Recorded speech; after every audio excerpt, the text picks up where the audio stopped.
Mungkin banyak orang mengira Wonokasian mempunyai arti alas atau hutan yang sengsara.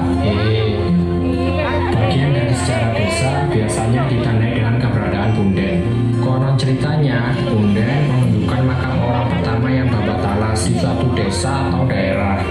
Alhasil, di dusun Wonokasian ini terdapat punden, yaitu Punden Sentono namanya, yang berlokasi di Jalan Tugu, RW 4, RT 15, tepatnya di bagian selatan dusun Wonokasian.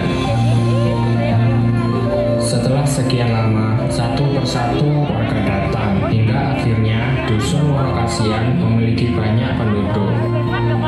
Lambat laun, para sesepuh membentuk kampung dan memberi nama jalan di seluruh dusun Wonokasian, seperti Jalan Jenar, Jalan Rejoyoso, lalu selanjutnya ada jalan yang namanya Kauman. Menurut sumber yang kami telusuri, dahulu terdapat 3 kiai yang bernama Kiai Abdullah, Kiai Abdurrahman, dan Kiai Abdurrahim. Beliau bertiga musyawarah dengan perangkat desa, bersepakat dinamakan Jalan Kauman. Selanjutnya ada Jalan Kembang. Kenapa dinamakan Jalan Kembang? Karena dulu di sekitar jalan tersebut ada warga yang berjualan bunga untuk nyekar atau berziarah. Nah, jualannya itu hanya pada Kamis Kliwon, pada tanggal Jawa. Dulu di situ juga terdapat pohon kenanga yang besar. Dari situlah dinamakan Jalan Kembang. Dan di utara dari Jalan Kembang terdapat Jalan Salak, yang menurut cerita nih, dulu di perkampungan ini banyak terdapat kebun salak yang cukup luas, sampai warga sekitar memberi nama Jalan Salak. Cukup sederhana ya, tapi pasti memiliki arti dan kebanggaan bagi warganya. Lalu kita geser ke utara lagi nih. Di situ ada jalan penghubung dusun Wonokasian ke dusun Pagedangan. Ayo, ada yang tahu jalan apa? Nah betul, Jalan Minyak. Mungkin ini merupakan nama jalan yang unik. Pasti semua mengira dulu ada tambang minyak ya. Iya kan? Ayo ngaku. Ini pentingnya cerita dan sejarah, biar kita tahu asal-usul nama jalan. Jadi menurut cerita dinamakan minyak karena ada beberapa warga yang memproduksi minyak kacang. Belum tahu kan minyak kacang? Saya juga baru tahu ini. Jadi untuk proses pembuatannya, pertama kacang dijemur, lalu digeprek dengan kayu. Karena dulu masih belum ada selepan, apalagi blender.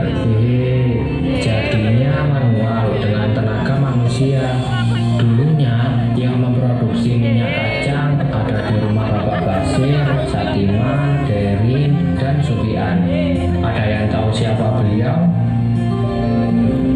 Namun sayangnya saat ini tidak ada penerus untuk memproduksinya. Sayang banget ya, hanya tinggal cerita. Lanjut jalan berikutnya ya, Jalan Tugu. Nah, kenapa dinamakan Jalan Tugu? Menurut cerita, dulu itu di perempatan Jalan Sajid berdiri tugu di tengah jalan yang juga berfungsi sebagai petunjuk arah. Namun, lambat laun dikarenakan mengganggu pengguna jalan, akhirnya dengan terpaksa tugu tersebut dihilangkan. Maka dari itu, jalan yang ke selatan atau dalam bahasa Jawa Ngidul dinamakan Jalan Tugu, dan yang ngalor atau ke utara dinamakan Jalan Tugu Utara. Jalan mana lagi ya yang belum kita sebutkan? Oh ya, di Wonokasian sebelah utara, tepatnya di RW 1, terdapat 3 nama jalan dan sejarahnya. Yang pertama yaitu Jalan Trimo.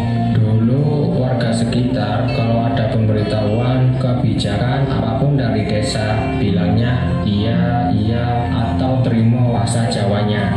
Bisa diistilahkan orang sekitar yang neriman apapun hasilnya. Masih di RW 1 ada Jalan Mulyo dan Jalan Sejati. Terdapat cerita yang mirip dengan Jalan Trimo, yaitu ada warga yang kehilangan sapi. Namun sapi tersebut dapat ditemukan kembali di sekitar situ.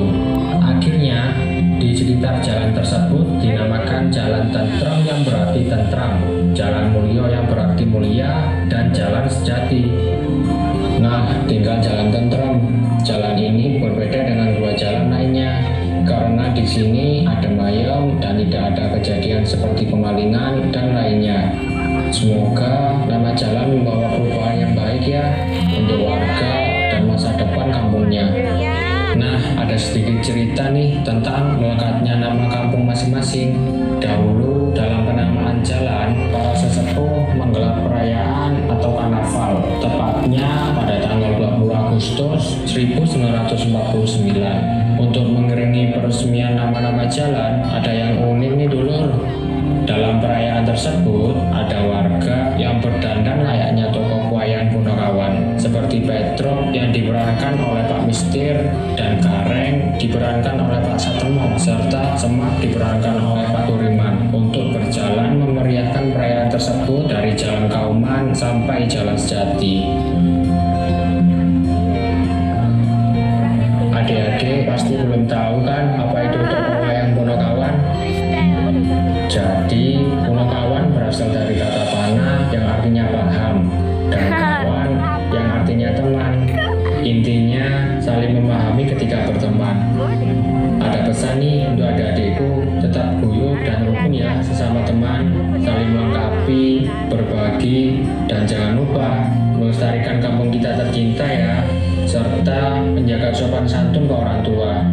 Jangan nakal, biar mas-mas dan mbak-mbak ini selalu bangga saat mengadakan lomba, penjelajahan, bersepeda, apalagi kalau kalian tambah pintar, rajin sholat, dan mengaji. Semangat ya!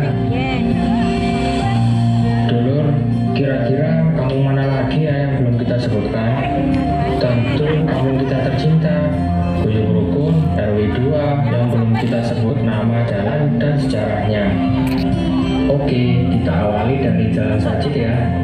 Alhamdulillah, di kampung kita ini masih ada yang bersaudara dengan pahlawan. Beliau adik dari istri pahlawan kita, Pak Sajid. Halo Bapak Rasim, semoga panjang umur dan sehat selalu ya. Yuk kita lanjut lagi. Jadi sejarahnya, dulu terdapat pahlawan yang bernama Bapak Sajid. Berasal dari Jalan Kembang. Beliau menikah dengan Ibu Sunaria, kakak dari Bapak Rasim, yang diangkat oleh komandan polisi pada saat itu. Pak Sajid menjadi komandan seksi pemuda, pembantu kepolisian. Dengan jabatan itu, beliau selalu dicari oleh tentara Belanda dulu. Setelah lama dicari, tentara Belanda mendapat informasi bahwa Bapak Sajid menyimpan bendera merah putih, granat aktif, dan sepatu yang dipakai ketika melawan tentara Belanda. Akhirnya, tentara Belanda menemukan Bapak Sajid, dan beliau dipaksa menunjukkan di mana granat tersebut disimpan. Tapi saat itu Bapak Sajid hanya menunjukkan granat terpendam sebelah lubang dapur yang sebelumnya disembunyikan oleh Mbah Denun, mertua dari Bapak Sajid. Seketika itu Pak Sajid langsung ditembak mati oleh tentara Belanda. Akhirnya, untuk menghargai jasa beliau, nama Pak Sajid diabadikan sebagai nama jalan sampai saat ini. Selanjutnya juga ada pahlawan bernama Bapak Sarip. Beliau kawan seperjuangan Bapak Sajid ketika melawan tentara Belanda. Pada tanggal 5 Januari 1949, beliau diangkat oleh Kodim menjadi Asisten Wedana Republik Indonesia bagian wilayah Turen Utara.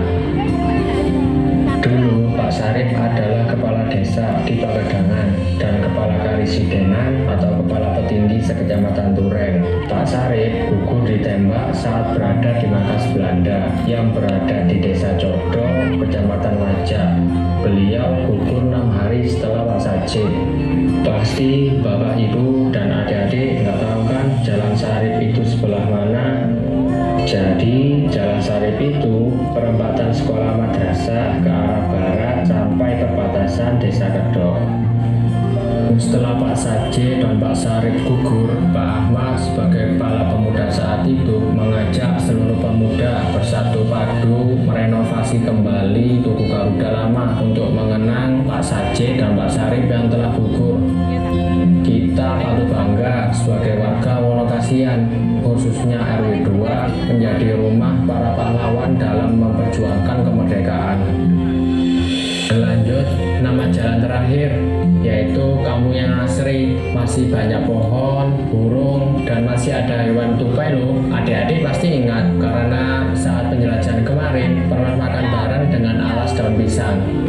Tahu kan, Jalan Trenggalek tercinta. Mengapa dinamakan Trenggalek? Seperti dusun Wonokasian dulu, di jalan ini juga ada Pak Kalal yang berasal dari kota Trenggalek, Jawa Timur, yang berjalan dan singgah untuk babat talas. Warga sekitar pun sering menyebutnya Kampung Galek sampai menjadi nama resmi jalan hingga saat ini, yaitu Jalan Trenggalek. Oh iya, tahu nggak kalau yang babat talas itu masih bersaudara dengan keluarga bapak dari Ibu Supiah, Pak Kasidi, orang tua dari Pak Maulan, dan Pak Ratno, orang tua dari Ibu Gisa. Itulah asal sejarah dari kampung kita. Semoga sejarah ini tetap menjadi pelajaran di masa depan. Amin. Dirgahayu Indonesia yang ke-75 tahun. Semoga semakin jaya dan tetap menjadi negara yang beraneka ragam adat dan budayanya. Sedikit cerita ya, dulu saat memeriahkan hari ulang tahun kemerdekaan Republik Indonesia, Dusun Wonokasian memiliki tradisi unik, nyaput nguwung di semua rumah warga. Lalu pada saat tasyakuran, warga membawa encek atau bambu yang dianyam dengan pelepah pisang dibawa ke rumah kami tua saat itu. Namun sayangnya tradisi itu lambat laun menghilang dan tidak ada yang melestarikan. Nah, maka dari itu, sebagai pemuda-pemudi penerus tradisi dan budaya, mari kita lestarikan sejarah kampung ya dulur. Cintai kampungmu, tetap guyup, rukun, merdeka. Ada nasihat dari sesepuh RW 2 untuk pemuda-pemudi serta adik-adik. Jangan melupakan sejarah perjuangan para leluhur, wajib menjaga sholat 5 waktu dan mengaji. Beliau juga berpesan untuk melestarikan budaya gotong royong, tolong menolong. Ayo tetap guyup, tetap rukun, jangan pernah melupakan pengalaman. Kami pemuda-pemudi guyup rukun mohon maaf apabila ada cerita dan kutipan sejarah yang berbeda dengan fakta. Kami masih belajar dan ingin terus belajar. Akan kami perbaiki di film tahun depan. Semoga semua tetap sehat. Sampai berjumpa dan bertemu sama di acara besar RW 2 selanjutnya. Ini terima kasih kepada narasumber, sesepuh, dan seluruh warga sudah ikut mendukung penuh acara kami. Sayonara, wassalamualaikum warahmatullahi wabarakatuh. Wow.